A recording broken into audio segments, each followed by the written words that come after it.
दुख भंजन करता नवयुग सृष्टा, सर्व मंगल करता जनहित दृष्टा। हे पूर्ण गुरुवर तुभ्यं नमः, हे सद्गुरुवर तुभ्यं नमः। अज्ञान अंधकारे ज्योति स्वरूपा, शास्त्र विचारे वेद स्वरूपा। हे सर्व ज्ञानमय तुभ्यं नमः, हे आशुतोष तुभ्यं नमः, हे आशुतोष तुभ्यं नमः। सभी का दुख दूर करने वाले, नवयुग की सृजना करने वाले, सभी का मंगल करने वाले, जनहित की कामना करने वाले, हे पूर्ण गुरुवर आपको नमन है। अज्ञान अंधकार में आप ज्योति स्वरूप हैं, शास्त्र विचार करने पर आप वेद स्वरूप हैं। हे सर्व ज्ञानमय आपको नमन है। हे गुरुदेव आशुतोष आपको नमन है, आपको नमन है, आपको नमन है। बोलिए परम पूजनीय, परम वंदनीय, परम श्रद्धेय गुरुदेव सर श्री आशुतोष महाराज जी की जय, सच्चे दरबारे की जय। युगों वर्ष पूर्व आयुर्वेद शास्त्र के महान ग्रंथ चर्क के रचयिता महर्षि पुनर्वसु ने अपने शिष्य अग्निवेश को संबोधित करते हुए कहा, अग्निवेश, मैं देख रहा हूं पृथ्वी बिगड़ रही है, जल बिगड़ रहा है, वायु बिगड़ रही है, औषधियां अपना प्रभाव खो देंगी, विनाशकारी भूकंप उठेंगे, महानाश का महातांडव होगा। अग्निवेश, महानाश का महातांडव होगा। मुझे भय है अग्निवेश, मानव नहीं बचेगा, मानव नहीं बचेगा। अफसोस, महर्षि का वह डर नजर आ रहा है। चहुं और नफरत, द्वेष, महामारी का भय, आतंक का पसारा, शांति खंड खंड हुई नजर आ रही है। यूं लग रहा है मानो पृथ्वी का कण कण आंसू बहा रहा हो और दर्द से करहा रहा हो। यदि आपसे पूछें, क्या आपको समाज का ऐसा चेहरा पसंद है, तो निसंदेह हम सबका उत्तर ना ही होगा, क्योंकि प्रत्येक व्यक्ति ऐसे समाज में रहने की कल्पना करता है जहां आतंक की दुर्गंध नहीं, प्रेम और सौहार्द की खुशबू हवाओं में घुली हो, जहां इंसान के हृदय के अंदर नफरत की कालिमा नहीं, प्रेम और शांति का प्रकाश जगमगा रहा हो, जहां मानव के मन में टकराव और बिखराव नहीं, अपितु वसुदैव कुटुंबकम का आदर्श पल रहा। यह कल्पना वास्तविकता के धरातल पर साकार हो सके, प्रेम और शांति का साम्राज्य चहुदिशा व्याप्त हो सके, इसके लिए सबसे पहले मानव के अंतःकरण को शांत करना होगा। क्योंकि यदि मानव ने अपने आप को बदल लिया तो विश्व में स्वतः ही शांति आ जाए। और हर युग में यह कार्य केवल और केवल अध्यात्म के द्वारा ही संभव हुआ। जब जब भी ये विश्व विकारों, कुरीतियों, बुराइयों के अंधकार से ग्रसित हुआ, तब तब समय के युग पुरुष के छत्र तले ब्रह्म ज्ञान के द्वारा श्रेष्ठ मानवों का निर्माण हुआ और शांतमय समाज की स्थापना हो गई। समय के जो युग पुरुष इस धराधाम पर जब भी आते हैं, वो केवल मानव समाज को शांति नहीं प्रदान करते, अपितु संपूर्ण वसुंधरा प्रसन्न हो जाती है। ये प्रकृति भी आह्लादित हो जाती है, वायु हर्षित हो जाती है कि मुझसे प्राण शक्ति ग्रहण करने वाले प्राणियों की श्वासों में अब प्रभु का दिव्य आदि नाम रच बस जाएगा। ईर्ष्या, द्वेष, क्रोध, लोभ की दुर्गंध से मुक्त होकर अब मैं भी भक्ति श्रद्धा की सुगंध से सुहासित हो जाऊं। समस्त तीर्थ मुस्कुरा उठते हैं कि धरती पर चलता फिरता एक तीर्थ आ गया है। मन की शांति के लिए लोग हमारी शरण में आते, लेकिन वो अल्पकालीन शांति ही प्राप्त कर पाते हैं।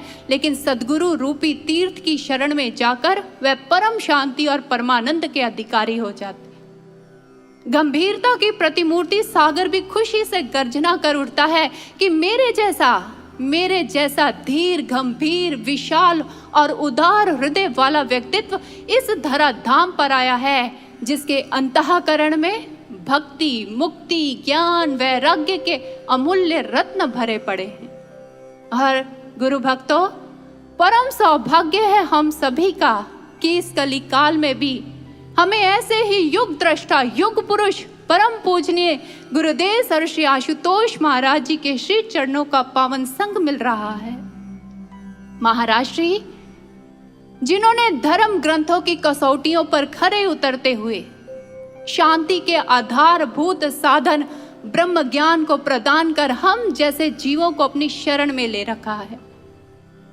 उन्होंने गुरु होने का हर कर्तव्य निभाया और आज भी समाधि काल के दौरान भी वो अपना कर्तव्य पूर्णतः निभा रहे हैं। कभी मां बनकर हम पर अपनी ममता लुटाते हैं तो कभी पिता बनकर हमारा मार्ग प्रशस्त कर रहे हैं और कभी भाई बनकर हमें काल के मुख से भी खींच कर ले आते हैं।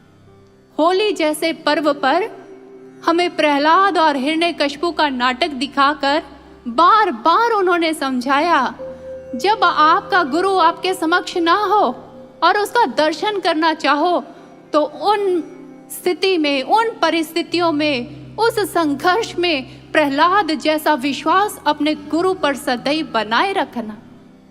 कभी नामदेव के नाटक को दिखाकर हमें समझाया, कच्चे मत बने रहना, मैंने तुम्हें ब्रह्म ज्ञान प्रदान किया है। साधना की भट्टी में खूब अपने आप को तपाना और एक परिपक्व शिष्य उभर कर सामने आना ताकि तुमको देखकर लोगों को भी शांति मिल सके। और इन सब से बढ़कर महाराज श्री ने अपने तप, त्याग, धैर्य, सहनशीलता और उत्साह से निर्मित किया दिव्य ज्योति जागृति संस्थान को और एक बुलंद जय घोष किया विश्व शांति का।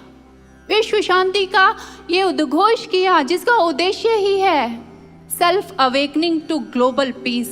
और आज यही दिव्य ज्योति जागृति संस्थान विश्व का दूत बना हुआ, मानवता को लेकर आगे बढ़ता हुआ, अज्ञानता में ज्ञान सूर्य उदय करता हुआ, क्लेश व विकारों को दूर करता एक जीवंत स्थान विश्व शांति का दूत बना दिव्य ज्योति जागृति संस्थान, जहां पर ब्रह्म का होता साक्षात्कार, जहां मानव को मिलता है उसका वास्तविक आकार, जहां मानवता पाती है सच्चा सम्मान। विश्व शांति का दूत बना दिव्य ज्योति जागृति संस्थान, जहां धर्म छूता अपनी ऊंचाइयों को, ब्रह्म खोता अपनी परछाइयों को, धर्म ग्रंथ पाते हैं जहां सच्चा सम्मान। विश्व शांति का दूत बना दिव्य ज्योति जागृति संस्थान, जहां होती है हर दिन छठा निराली, सब मिलकर खेले होली और मनाते हैं दिवाली। जिस मिशन की नींव बने महापुरुष आशुतोष महान, विश्व शांति का दूत बना दिव्य ज्योति जागृति संस्थान, दिव्य ज्योति जागृति संस्थान। गुरु भक्तों, जैसे एक चिड़िया अपने बच्चों के लिए दाना लेने के लिए जाती है, अपने बच्चों को घोंसले में छोड़कर, लेकिन कई बार उसे दाना लाने में देर भी हो जाती है, विलंब भी हो जाता है, लेकिन फिर भी उसके बच्चे उसी घोंसले में बैठकर अपनी माँ का इंतजार करते रहते हैं, फिर चाहे आंधी आ रही हो या बारिश आ रही हो। ठीक इसी प्रकार से गुरुदेव सर श्री आशुतोष महाराज जी ने अपने तप और त्याग से निर्मित दिव्य ज्योति जागृति संस्थान के घोंसले में हम सभी को वह बिठा कर गए हैं, क्योंकि उनके बच्चों के लिए यही सबसे सुरक्षित स्थान है, यही सबसे सुरक्षित स्थान है। हम सभी जानते हैं कि हमारी आशु माँ भी हमारे सुनहरे भविष्य के लिए, नवयुग के लिए, हमारे लिए चोगा लेने के लिए गई हुई है।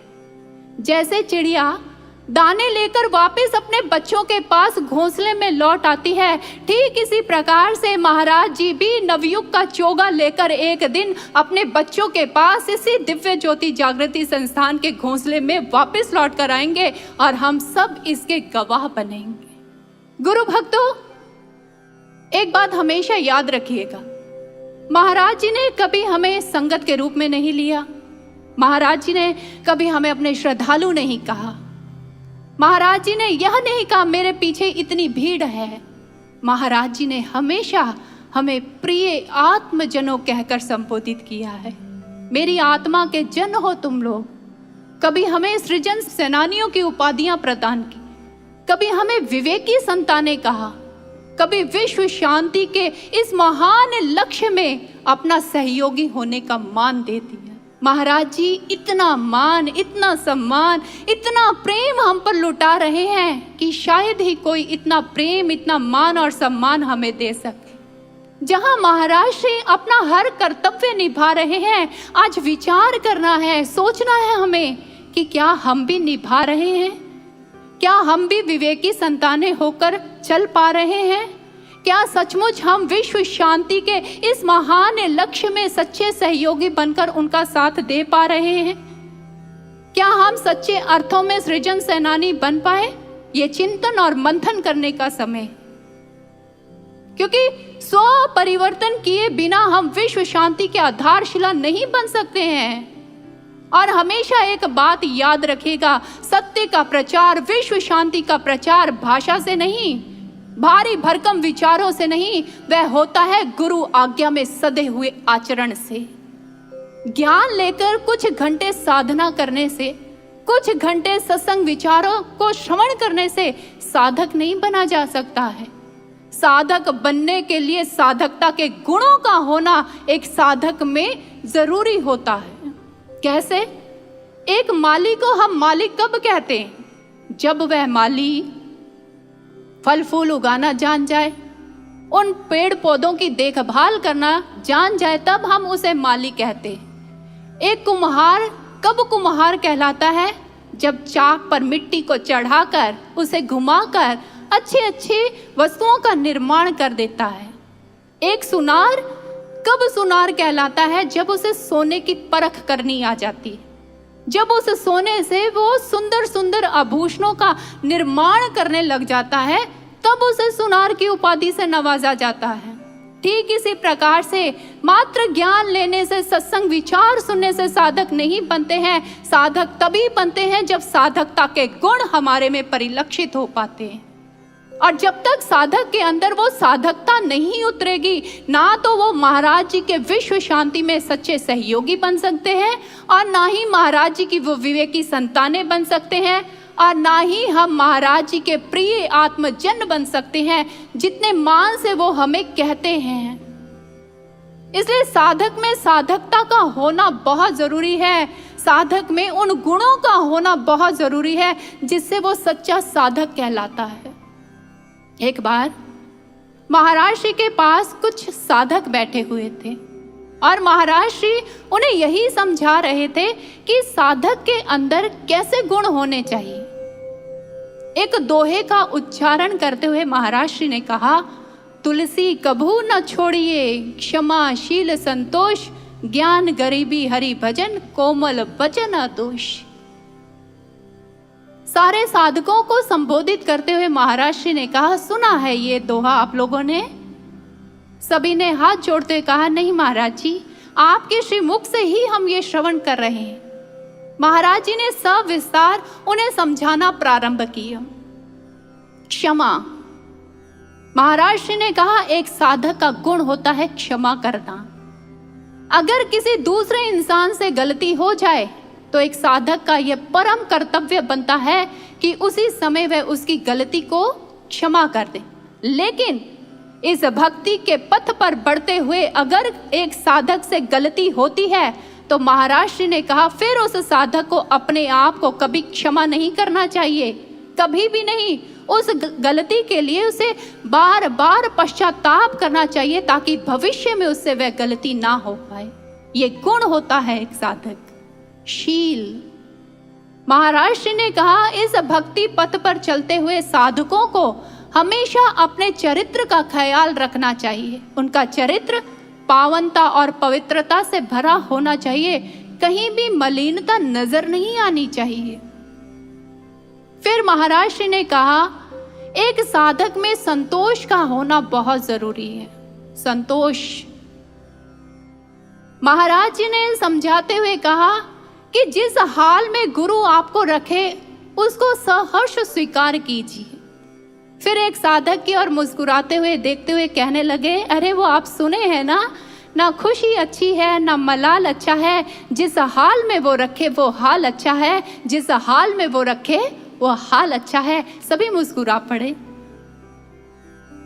उसके बाद महाराज श्री ने कहा, ज्ञान, गुरु ने जो ज्ञान प्रदान किया है, इस ज्ञान का जन जन तक प्रचार करना एक साधक का परम कर्तव्य बन जाता है। वो सारे भरसक प्रयत्न करे जिसके द्वारा सत्य का संदेश जन जन तक पहुंच जाए। और ज्ञान, साथ ही महाराज श्री ने ये कहा, ज्ञान सिर्फ ले लेना नहीं होता है, ज्ञान होता है उस ज्ञान को अपने जीवन में धारण करना, गुरु के आदर्शों को, गुरु की आज्ञाओं को अपने जीवन में पी लेना, आत्मसात कर लेना। जैसे ही गरीबी शब्द आया, महाराज श्री ने एक साधक को देखते हुए कहा, गरीबी का क्या अर्थ हुआ? तो साधक ने दोनों हाथ जोड़ते हुए कहा, महाराज जी, लौकिक दृष्टि से देखें तो गरीबी का अर्थ है कि जिसके पास धन दौलत ना हो, वस्तुओं का अभाव हो, हम उसे गरीब कहते हैं, उसे गरीबी कहते हैं। लेकिन महाराज जी, अध्यात्म की दृष्टि में किसे गरीब कहते हैं यह मैं नहीं जानता। उस समय महाराज श्री ने कहा, अध्यात्म में गरीबी का भाव है एक साधक के अंदर विनम्रता होनी चाहिए, उसमें झुकने की कला होनी चाहिए। और अगर वो किसी के समक्ष झुक जाता है तो वो छोटा नहीं होता है। जब वो किसी के समक्ष झुकता है तो वो स्वतः ही अपने आप में बड़ा हो जाता है। फिर महाराज जी ने हंसते हुए कहा, वो सुना है ना, झुकता है वही जिसमें जान होती है, अकड़े रहना मुर्दे की पहचान होती है।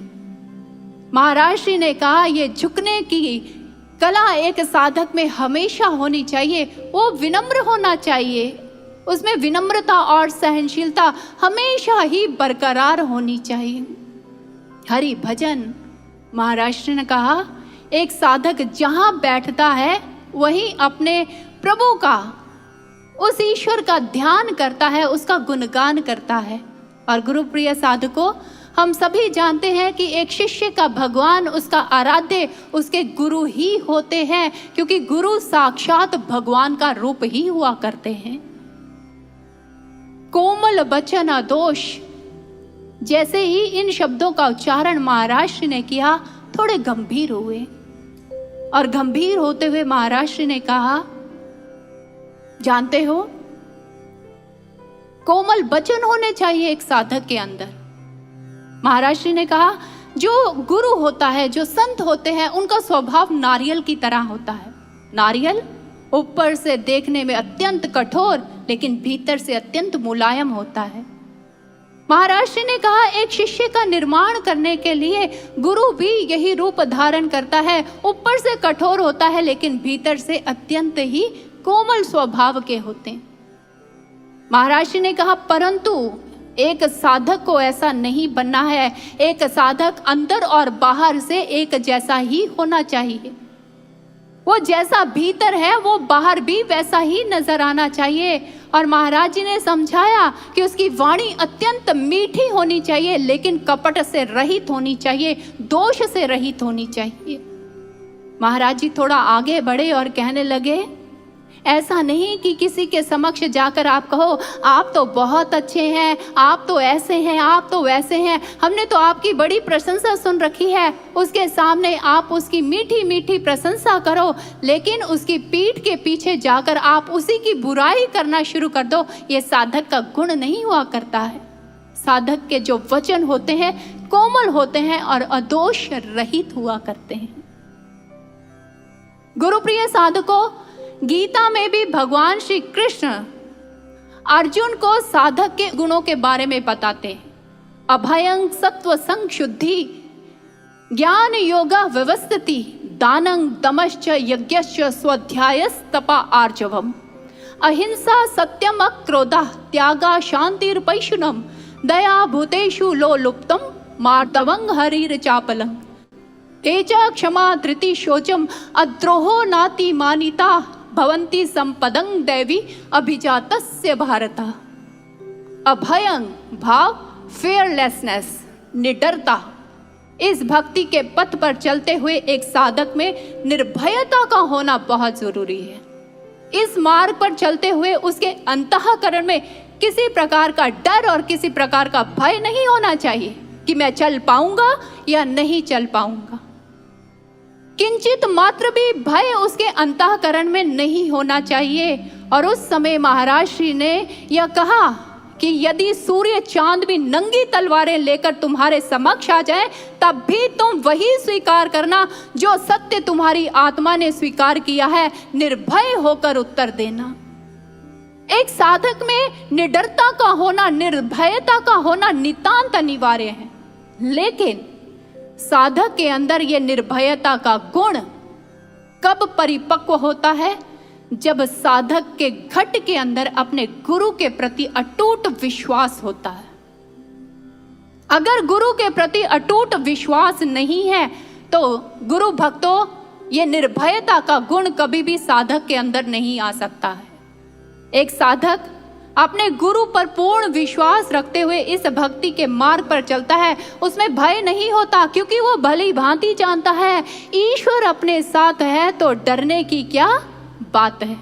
जब ईश्वर व परमात्मा हमारे आराध्य गुरुदेव हमारे साथ हैं तो डरने की क्या बात है। लेकिन अगर इस भक्ति के पथ पर चलते हुए अंतःकरण में प्रश्न उत्पन्न हो रहे हैं, इतने लोग चले गए, इतने छोड़ गए, पता नहीं हम चल पाएंगे या नहीं चल पाएंगे, तो समझ लीजिएगा कि ना तो आपको अपने ऊपर विश्वास है, ना ही आपको अपने आराध्य अपने गुरुदेव पर विश्वास है। क्योंकि सच्चा साधक तो वही है जो मृत्यु के भय को जीतकर अपने लक्ष्य को प्राप्त कर लेता है। वह भक्ति मार्ग पर ऐसा सूरमा होता है कि भक्ति के युद्ध में पीठ दिखाकर कायरों की तरह इस भक्ति के मैदान को छोड़कर भागता नहीं है। इसी विषय पर महाराज श्री ने बताया। एक बार नेपोलियन पर्वत पर चढ़ाई करने का ऐलान करता है। उसने अपनी सारी सेना को आदेश दिया और चढ़ाई के लिए कूच भी कर दी। सारी सेना उसका आदेश पाकर चल पड़ी।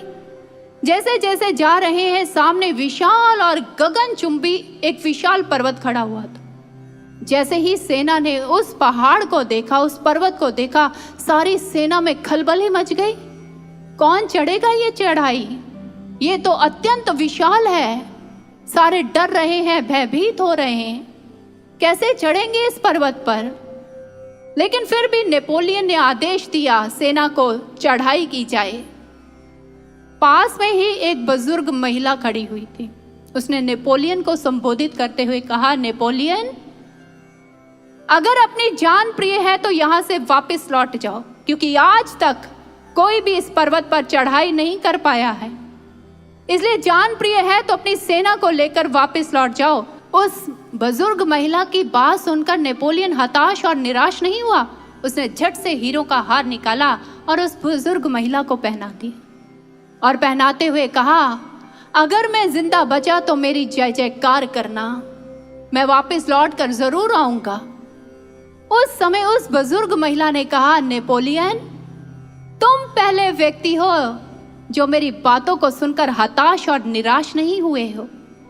सचमुच जो मुसीबतों का सामना करने का इरादा रखते हैं वो कभी हार नहीं मानते हैं। आंधी और तूफानों से डरने वाले नहीं हैं हम। वो और थे मुसाफिर जो पथ छोड़कर चले गए। और हम सभी जानते हैं कि नेपोलियन सर्वश्रेष्ठ सेनापतियों में गिना जाता है जिसके सामने कोई टिक नहीं पाया।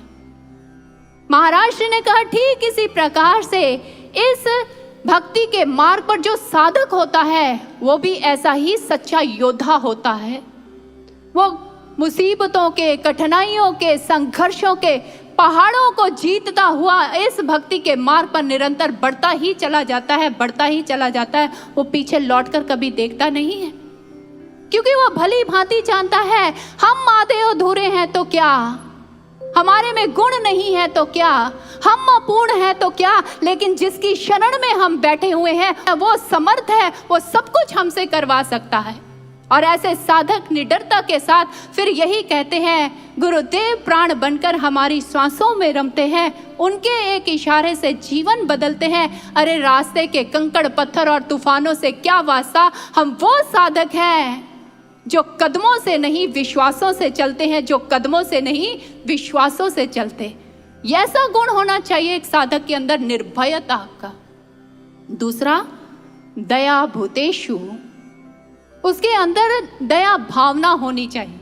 दूसरों का दुख देखकर उसके दुख को दूर करने की भावना को दया कहते हैं। इसलिए कबीर जी भी अपनी वाणी में यही कहते हैं, कबीरा खड़ा बाजार में सबकी मांगे खैर, ना काहू से दोस्ती ना काहू से पैर। उसके अंदर इतना प्रेम, इतनी दया भावना होती है कि किसी के प्रति उसके अंतःकरण में कोई नफरत, कोई ईर्ष्या की भावना होती ही नहीं। लेकिन कई बार परिस्थितियां ऐसी होती हैं कि लोग हमसे घृणा करते हैं, हमसे ईर्ष्या करते हैं, हमारे प्रति नकारात्मक विचार व सोच रखते हैं। लेकिन ऐसी स्थिति में भी एक साधक को कैसा होना चाहिए? 1970 में एक परीक्षण किया गया और उस परीक्षण का उद्देश्य था हृदय संबंधी रोगों की जानकारी को एकत्रित करना। और इसके तहत कुछ खरगोशों के समूहों को लिया गया और हर समूह में एक एक व्यक्ति को नियुक्त कर दिया गया। उन खरगोशों को जो था कोलेस्ट्रॉल युक्त भोजन दिया गया। जब परिणाम सामने आए तो लगभग सभी खरगोशों के ऊपर समान प्रभाव पड़ा, उसका हानिकारक प्रभाव पड़ा। लेकिन एक समूह के परिणाम को देखकर जो शोधकर्ता थे वो असमंजस में पड़ गए, हैरान हो गए। और उसके बाद जब उन्होंने निरीक्षण और परीक्षण किया तो उन्होंने पाया कि भोजन तो समान ही था, सभी को एक जैसा ही दिया गया था। लेकिन उस समूह का जो व्यक्ति था वो क्या करता? सबसे पहले खरगोश को अपने हाथों में लेता, फिर बड़े प्यार से उसे सहलाता, उससे 2-4 मीठी बातें करता और उसके बाद वो भोजन उसको खिलाता। उसके स्नेह के प्रभाव ने क्या किया कि वो हाई कोलेस्ट्रॉल वाला जो भोजन था वो खरगोशों के ऊपर उसका कोई प्रभाव नहीं पड़ने थी। ठीक इसी प्रकार से एक साधक का भी यही गुण होना चाहिए कि अपनी अच्छाई के द्वारा दूसरे के अंतःकरण में जो विषाक्त तत्व है वो अपनी अच्छाई के द्वारा उन्हें दूर कर दे। भाव एक साधक का स्वभाव, उसका आचरण, उसकी वाणी इतनी अच्छी होनी चाहिए कि दूसरों की बुराई को उससे जीत ले। ऐसी ही बात एक बार एक साधक ने महाराज जी से की।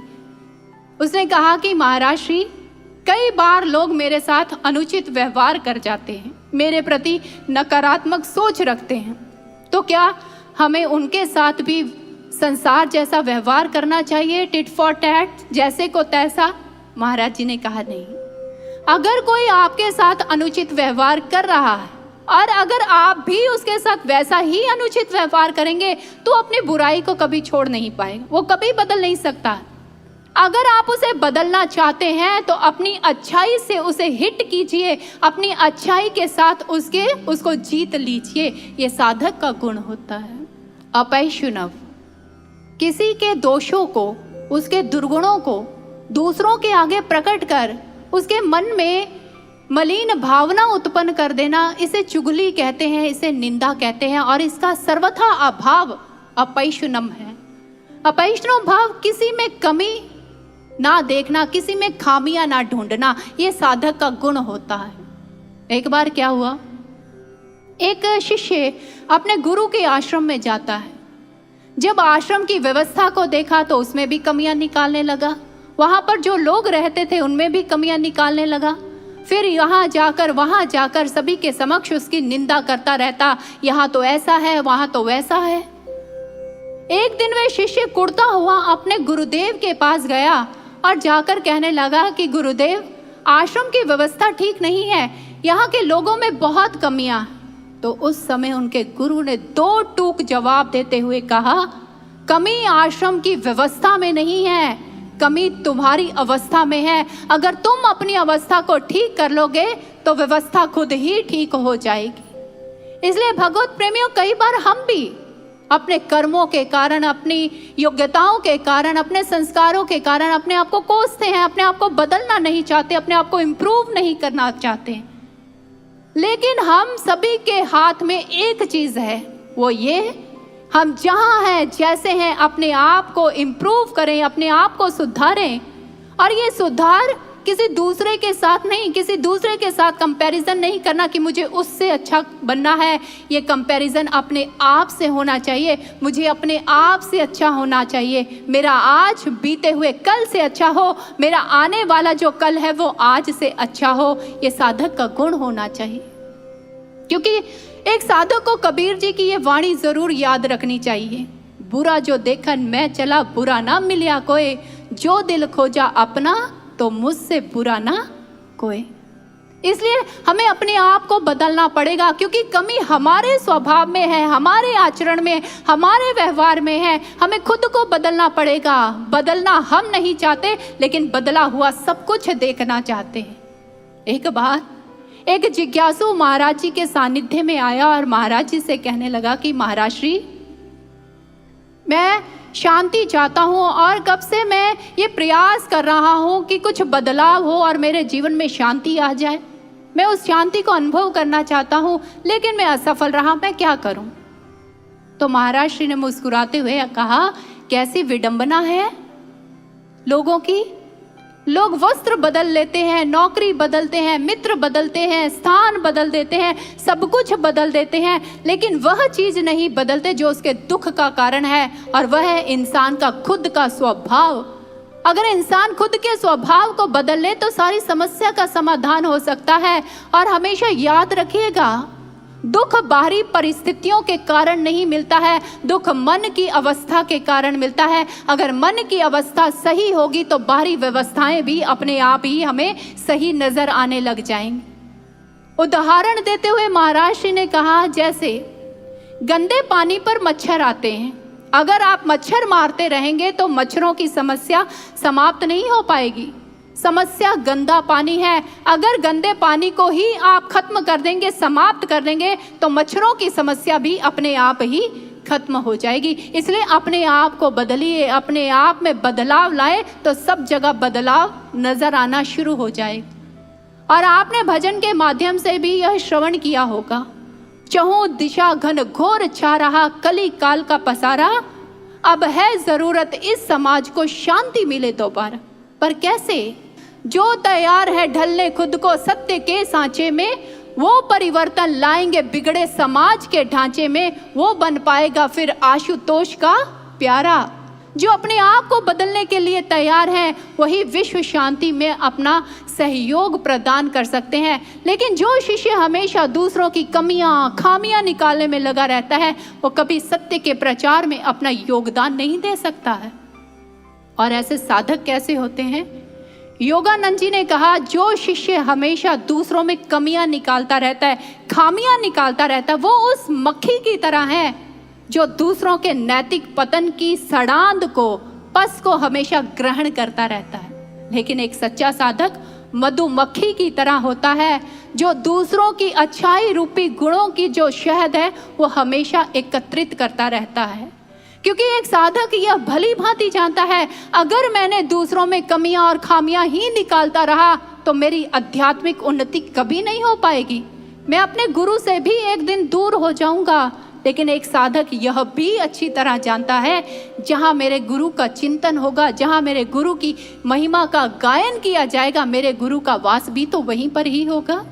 एक सच्चा साधक जहाँ उठता है, बैठता है, खड़ा होता है, वहाँ वो खड़े होकर किसी की कमियां और खामियां नहीं निकालता, हमेशा अपने गुरु की कृपाओं का व्याख्यान करता है, अपने गुरु की महिमा का गायन करता है, क्योंकि उसे पता है उसकी महिमा का गायन करूंगा तो अपने गुरु को हमेशा अपने अंग संग ही मैं पाऊंगा।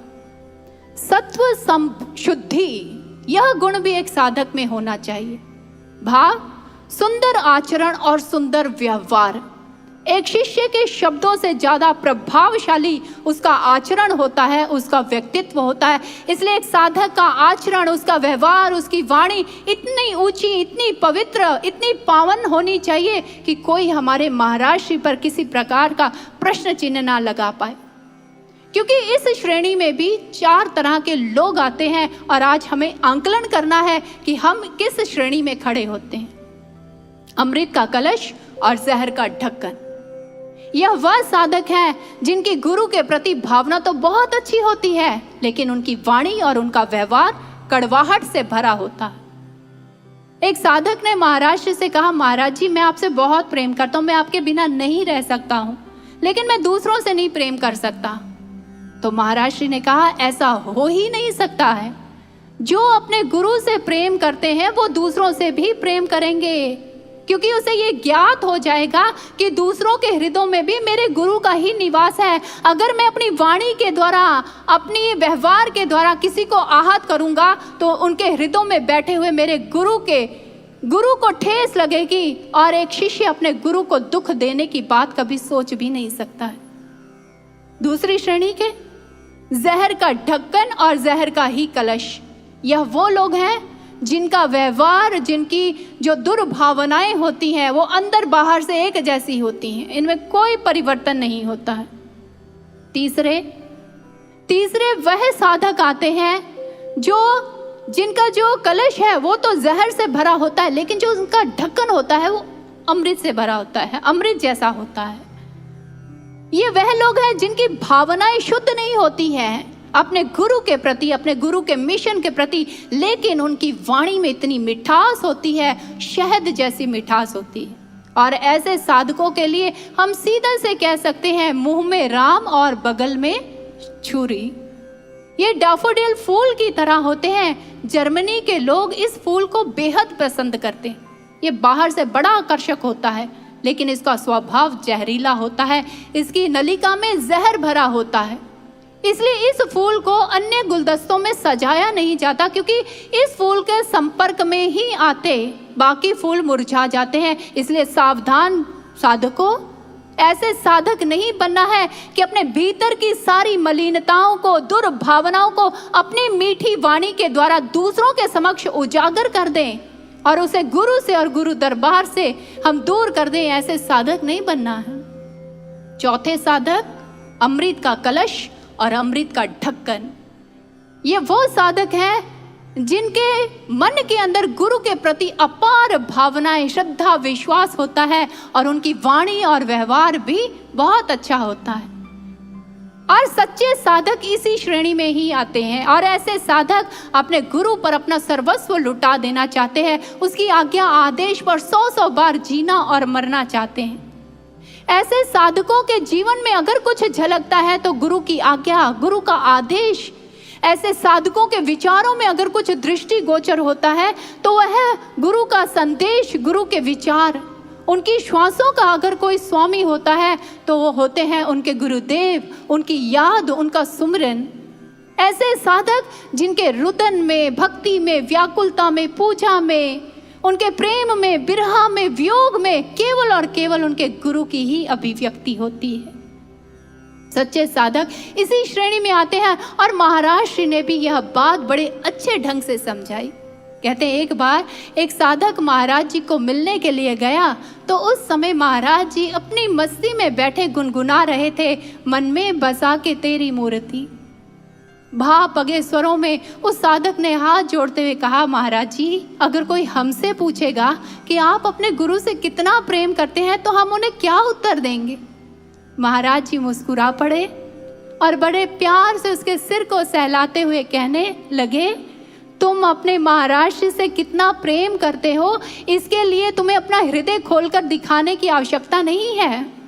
तुम्हारा आचरण, तुम्हारा व्यक्तित्व ही इसकी गवाही दे देगा। लेकिन कब? जब तुम्हारे हर शब्द में, हर कर्म में तुम्हारे गुरु की अभिव्यक्ति होगी। तुम्हारे उठने, बैठने, सोने, पीने, खाने, जागने में, हर चीज में जब तुम्हारे गुरु की ही अभिव्यक्ति होगी तो ये दुनिया अपने आप समझ जाएगी कि इसके हृदय में इसका गुरु विराजमान है। उनको स्वतः ही तुम्हारे गुरु का दर्शन तुम्हारे बीच में हो जाएगा। इसलिए ऐसे साधक बनना है। तपस और दमन ये भी एक साधक का गुण होता है। भाव, संयमित बोलना, संयमित खाना और संयमित सोना। हमेशा याद रखिएगा गुरु भक्तों, एक शिष्य का बोलना भी सेवा है, उसका खाना भी सेवा है और उसका सोना भी सेवा है। कैसे? यही बात युक्तेश्वर गिरी जी ने अपने शिष्यों से समझाते हुए कही, आप लोगों को भोजन अवश्य करना चाहिए और अवश्य नहीं भी करना चाहिए।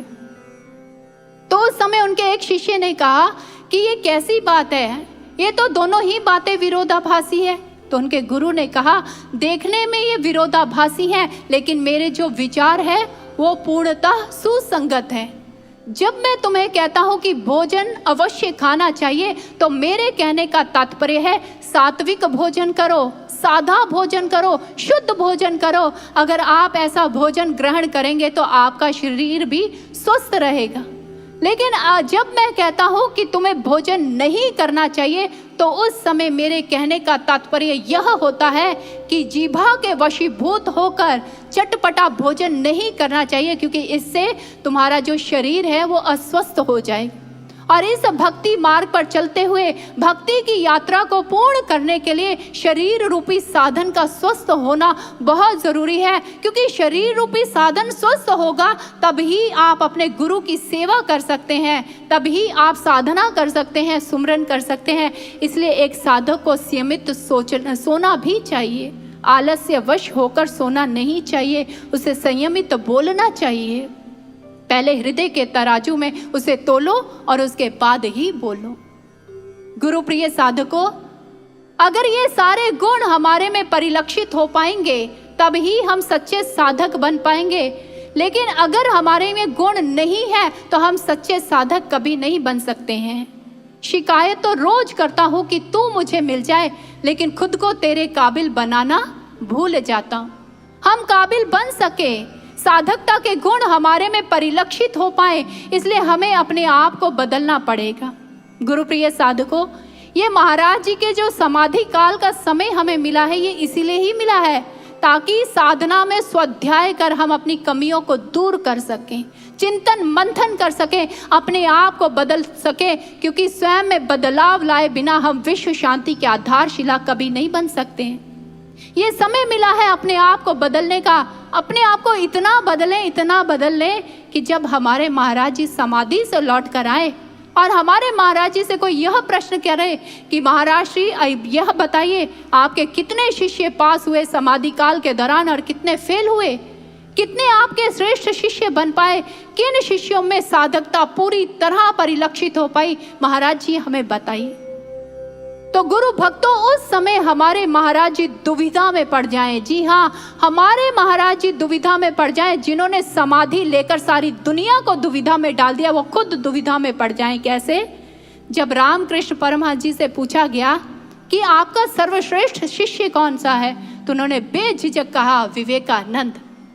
जब विरजानंद जी से पूछा गया आपकी श्रेष्ठ कृति कौन सी है, तो उन्होंने उत्तर दिया दयानंद सरस्वती। जब चाणक्य जी से पूछा कि आपके किस शिष्य में सारे गुण परिलक्षित होते हैं, तो उन्होंने नाम लिया चंद्रगुप्त मौर्य। युक्तेश्वर गिरी जी से जब पूछा गया कि आपकी निर्माण कला पूरी तरह किस शिष्य में ढली, तो उन्होंने उत्तर दिया योगानंद परमहंस। गुरु भक्तों, जब हमारे महाराज श्री से कोई यह प्रश्न करे तो उस समय पूछने वाले से हमारे महाराज श्री ये कहें मेरे सारे साधक ही मेरी श्रेष्ठ कृति है, मेरे सारे साधकों में ही अपनी निर्माण कला को ढलते हुए देखा है, मेरे सारे साधक ही साधकता के गुणों से परिलक्षित हैं, और ऐसे कहने का गर्व हम अपने महाराज श्री को प्रदान कर सकें, इसके लिए महाराज श्री की एक बात हमेशा याद रखिएगा। महाराज श्री ने कहा आपको कुटिलता से सरलता की ओर जाना है, आपको सरल बनना है। याद रखो, ये छल कपट तो तुम जन्मों से करते आ रहे हो, लेकिन अब छल कपट नहीं, कुटिलता छोड़ते हुए सरलता की ओर बढ़ो।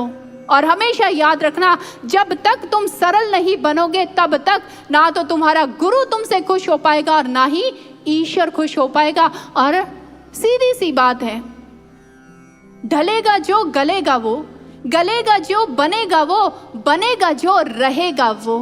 इसलिए हमारे अंदर समस्त गुण परिलक्षित हो पाए, हमारी जो कमियां हैं खामियां हैं दूर हो पाए, इसका एक ही उपाय है डटकर साधना और निरंतर श्वास श्वास में अपने गुरु महाराज जी के श्री चरणों में प्रार्थना। सदैव इस भ्रिकुटी में अपना ध्यान केंद्रित करते हुए महाराज जी के श्री चरणों में प्रार्थना करते रहिए। गुरु भक्तों, धीरे धीरे करके एक दिन हमारे अंदर भी साधकता के सारे गुण परिलक्षित हो जाएंगे, हमारे में भी बदलाव आ जाएगा, और स्वयं में बदलाव लाकर ही हम महाराज श्री के विश्व शांति के इस विहंगम स्वप्न को साकार कर पाएंगे। और महाराज श्री की दी हुई प्रेरणाओं को अब मैं यहीं पर विराम देती हूँ। तो आइए सब मिलकर महाराज श्री के श्री चरणों में जय घोष लगाते हैं। बोलिए परम पूजनीय परम वंदनीय गुरुदेव सर श्री आशुतोष महाराज जी की, सच्चे दरबार की।